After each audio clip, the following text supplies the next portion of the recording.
হুমায়ুন কবিরের একটি video viral হয়েছে বর্তমানে। আমি সেই ভিডিওটা পোস্ট করছি না, কারণ আমার পোস্ট করার মতো ইচ্ছে নেই।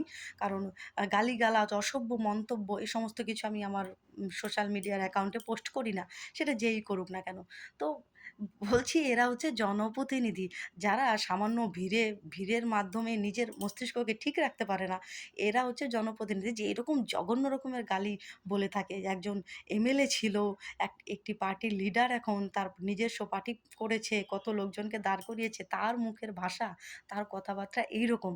আর তাকে ভোট দিয়ে লোক জেতাবে, তাকে ভোট দিয়ে এমএলএর সংখ্যা বাড়াবে। সত্যি, সত্যি আমাদের এটা আমাদের বাংলাতেই হয়। যা দেখি এই সমস্ত কিছু আমাদের বাংলাতেই হয়। এ নাকি এককাল এমএলএ ছিল, ভাবতেও লজ্জা লাগে। ছি! আর এর মুখের ভাষা এরকম, আর এর অনুগামী যারা, তাদের মুখের ভাষা কেমন হতে পারে ভাবুন তো।